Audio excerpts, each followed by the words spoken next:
없는 기관에 의한 체포영장 청구고, 그리고 우리 형사소송법상 체포영장 청구 요건에도 맞지 않는다. 그게 핵심입니다. 오늘 변호인 선임계도 함께 제출하셨나요? 예. 방금 권한 없는 수사기관이 청구한 거라고 하셨잖아요. 예.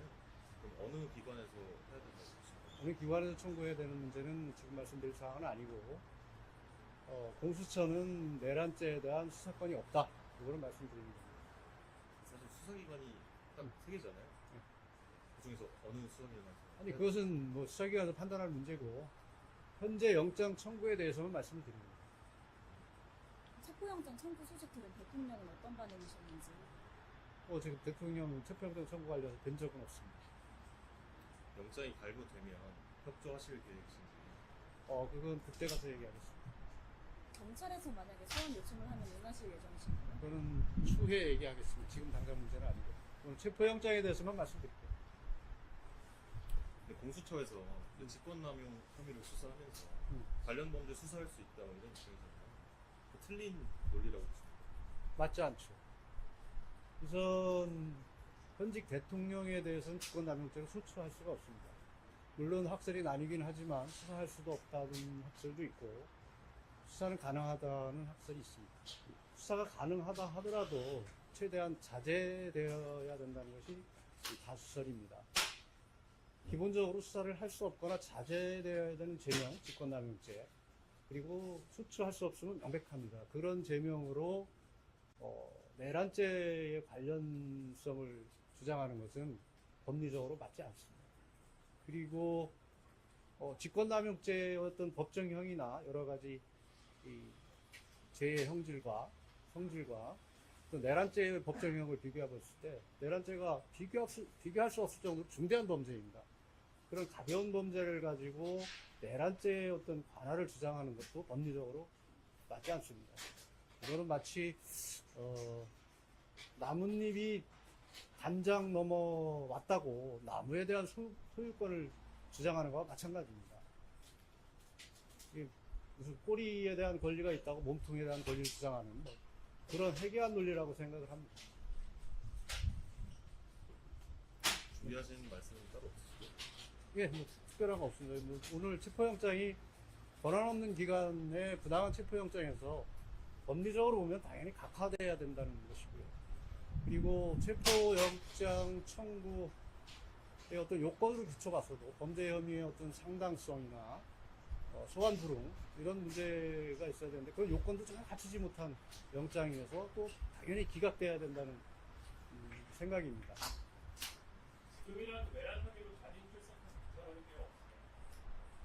그 내란죄 성립 여부에 대해서는 우선 비상계엄은 대통령의 헌법적 권한이고 그 권한 1차적 판단권도 대통령에게 있습니다. 현재 내란죄의 어떤 북한 논란 목적이나 폭동 이런 것들이 전혀 없는 상태에서 무조건 수사를 진행하는 것이 옳은지에 대해서 우선 판단이 서야 됩니다. 그리고 여러분들 다 아시다시피 헌법재판이 시작돼서 준비 절차가 진행되고 있습니다. 그 절차를 통해서도 이 사건의 진상이나 사실관계가 충분히 규명이 될 수 있습니다.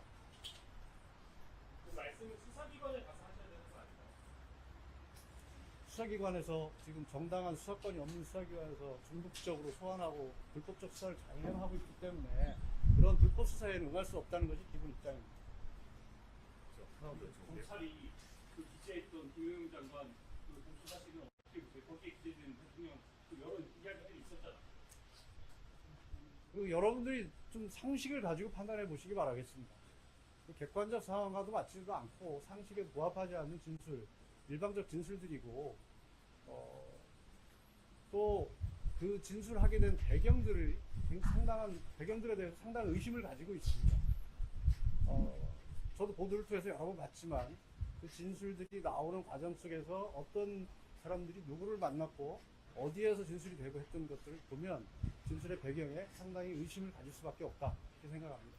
그 박종훈 사령관이나 이준 사령관의 그 진술들이 다 작성됐다는 그분들의 이야기가 좀 잘못됐다는 잘못됐다는 거예요. 진술 하나하나에 대해서 지금 멘트를 하는 것은 이틀 계획으로 하게 되면 적절치 않고, 예를 들면 객관적 정황으로 보면 수방사 같은 경우 거기 현장에 도착한 시간이 12시 전후일 겁니다.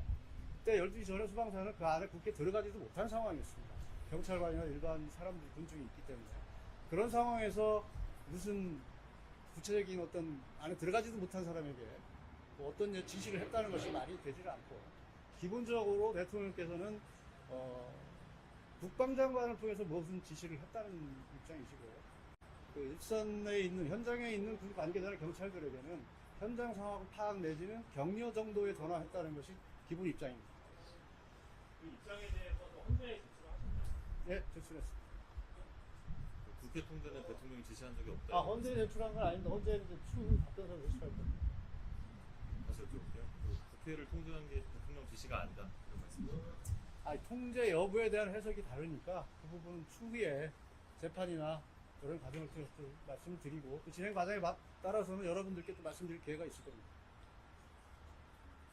지금 통제를 전제로 물어보시니까 아직 우리는 통제를 하지 않았다는 입장이니까요. 또 추후에 설명을 드리겠습니다. 그러니까 해석이라는 게 어떻게 해석을 하십니까? 지금 법리를 가지고 여기서 구체적으로 설명드리는 없고, 법상의 봉쇄냐 통제냐 여러 가지 해석이 가능하니까 그건 차후에 이제 구체적으로 대응하면서 설명을 드리도록 하겠습니다. 지금 말씀하시는 게 변호사님 통제가 아니다라고 해석을 하고 계시다는 말씀이신 거죠? 구체적인 건 다음에 말씀드리겠습니다.